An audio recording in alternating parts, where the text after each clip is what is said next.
Un šodien tā mūsu tēma ir par kāju tūsku. Un kāju tūska tā reizi tā lieta, kuru šodien man vizītē bija 10 cilvēki, un visi nāca, neviens neteica, dakter, man ir slimas vēnes. Visi nāca, man ir smagas kājas, un man vasarā pietūkst. Un tā ir pamat sūdzība. Un ja es pajautāšu klāt esošajiem, cik daudzi no jums kādreiz ir bijuši pie vēnu ārsta, pacelt roku.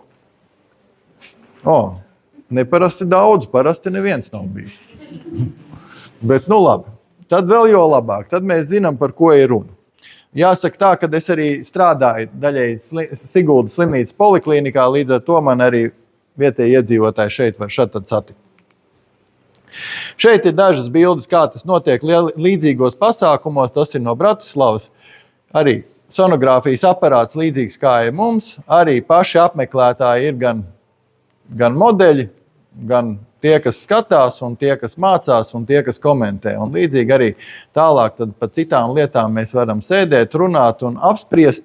Un šodien mums būs arī tāda iespēja, ka tiem, kas grib, varēs izbaudīt, kā tas ir uz sevīm limfodrenāžas zābakus, jo mums ir aparāts līdzi paņemts un demonstrējot, pagulēt un paspēlējoties ārstos, to var mierīgi izdarīt. Procedūra ir patīkama, naudu par to neviens maksāt neliek šodien un, kā teikt, laipni lūgti piedalīties, jo nekas nav labāks, kā ņemt aktīvu dalību, un tad būs arī interesanti visiem.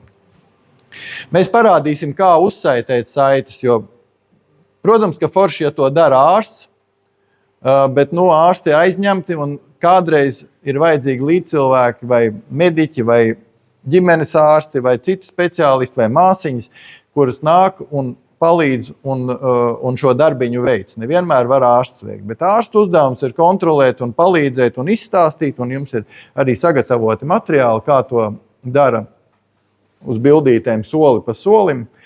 Un Inese ar lielu pieredzi saitēšanā, un viņa saitē ne tikai gludas kājas, kā šeit, ar nelielu tūsku, bet viņa parādīs arī, kādas ir lielas un izteikti lielas kājas, kuras arī mēs varam savest kārtībā.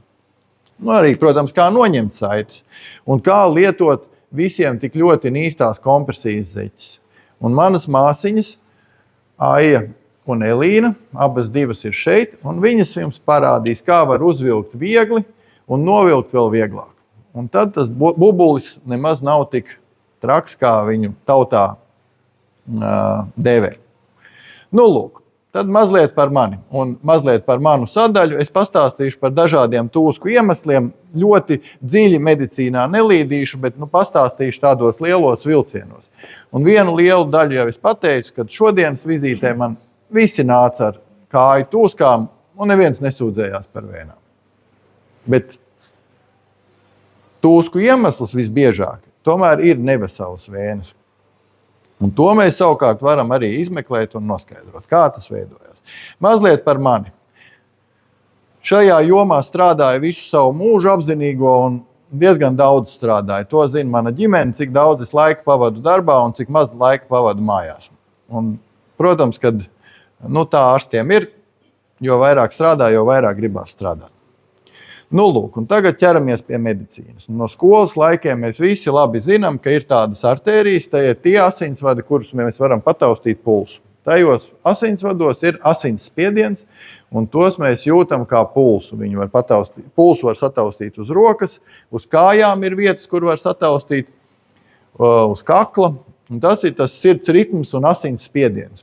Vēnas savukārt ir tās, kas transportē asinis atpakaļ uz sirdi. Un problēmas ir cilvēkiem ar vēnām.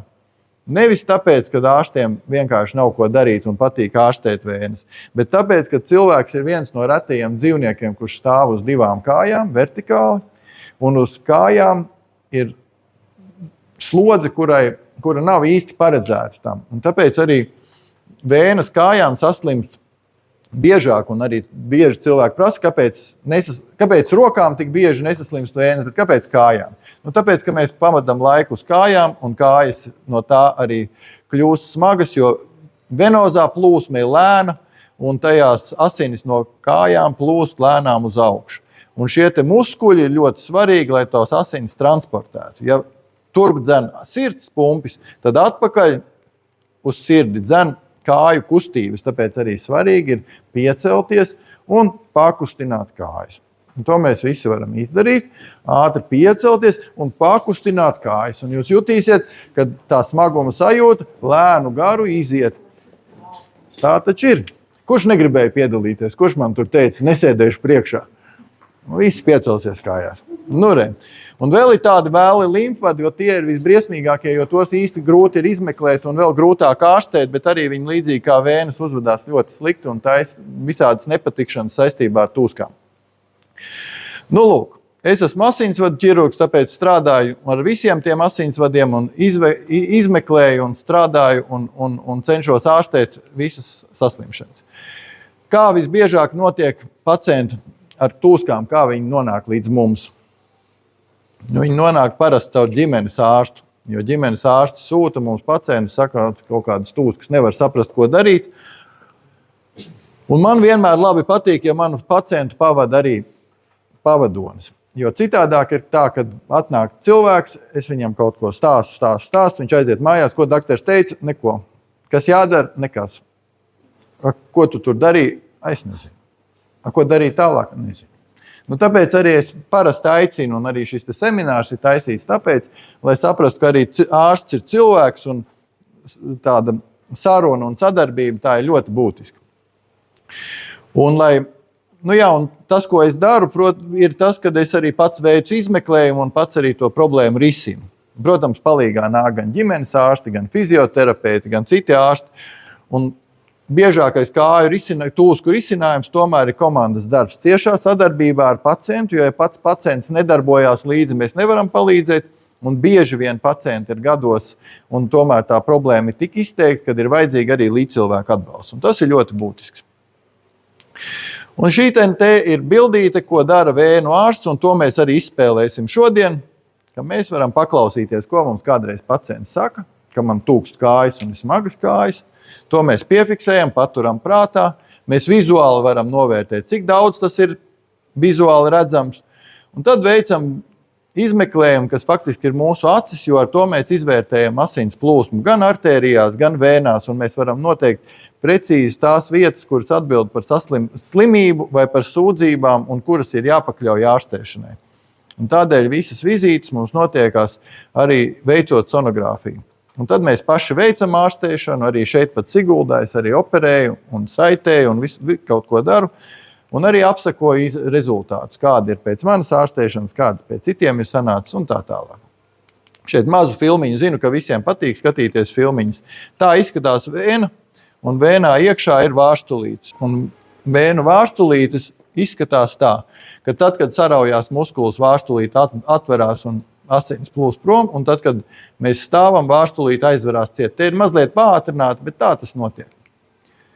Šajā bildē tas ir atkal izmeklējuma rezultātā radusies bilde, un te mēs redzam asins plūsmu, bet redzam arī trombus. Un tas ir tas, ko mēs savās vizītēs vienmēr gribam noskaidrot, pirms mēs sākam ārstēšanu, vai gadījumā tas piepampums kājās nav radies tāpēc, ka ir kaut kur trombs, jo trombi ir bīstama lieta, un no tiem cilvēki pēkšņi mirst. Un tas nebūtu forši. Šis te pacients pie manis bija vakardien. Šofers, autobusu šofers, divreiz nedēļā viņš dodās uz vienu no galvaspilsētām Eiropā diezgan patālu ar autobusu.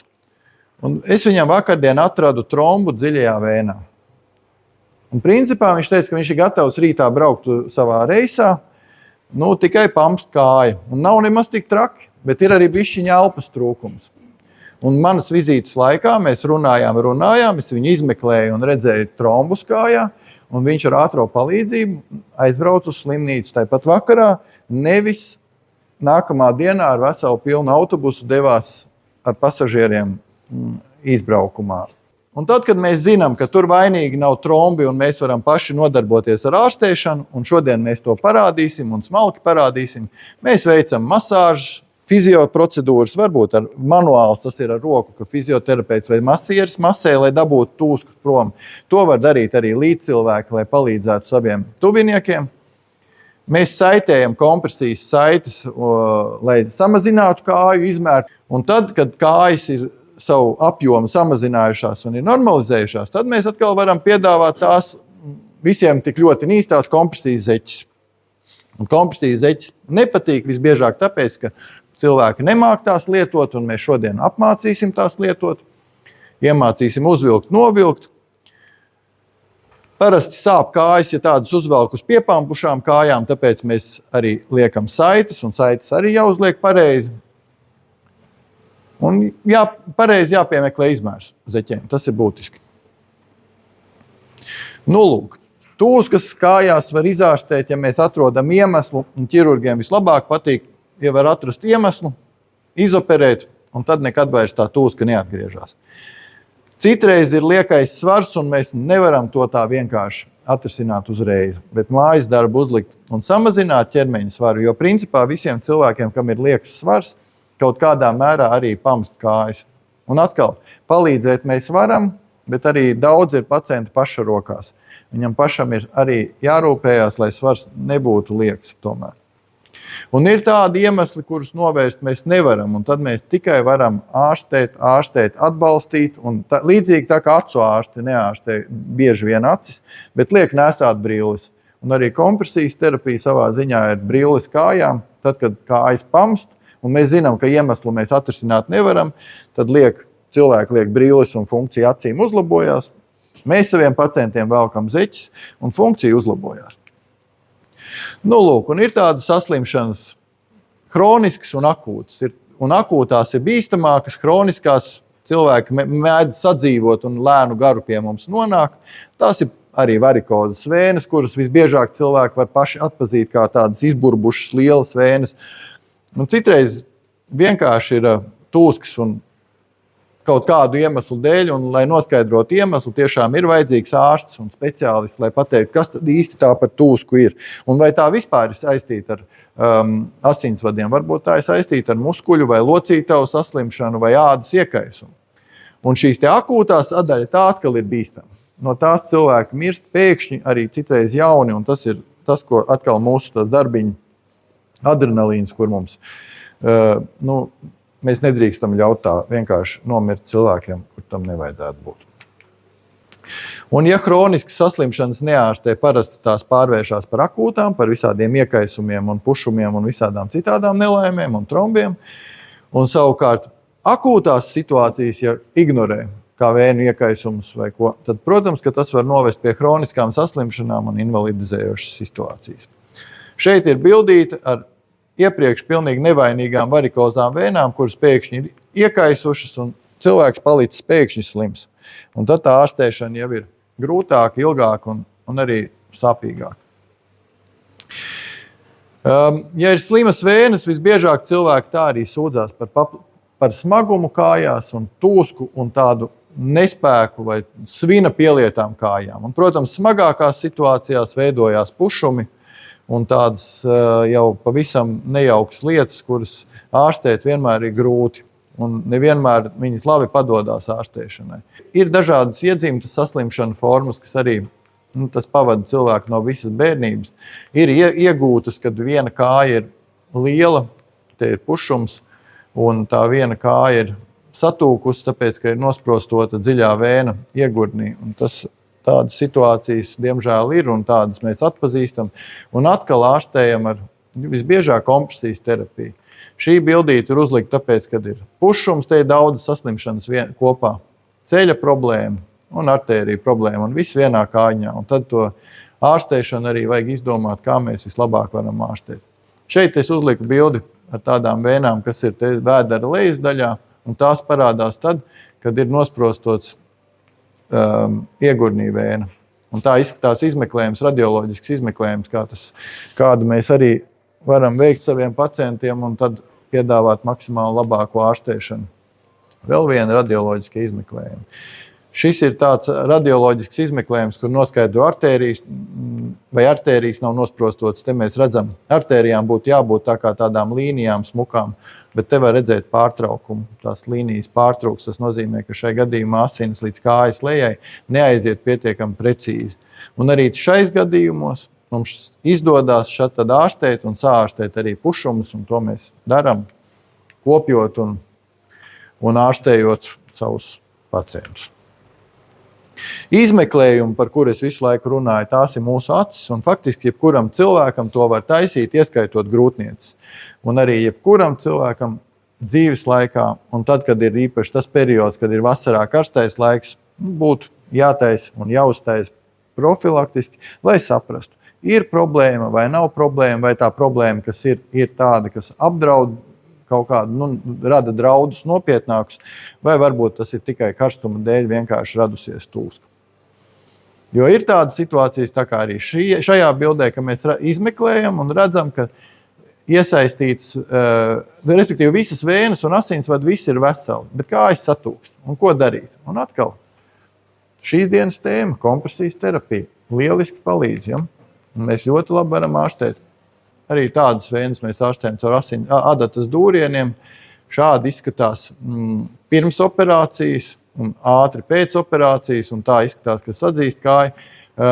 Respektīvi, mēs vēnes operējam vairs ne caur griezieniem, bet caur adatas dūrieniem. Un tas pacientiem ir vieglāk, un tāpēc arī visi pacienti pēc vēnu operācijām var staigāt uzreiz.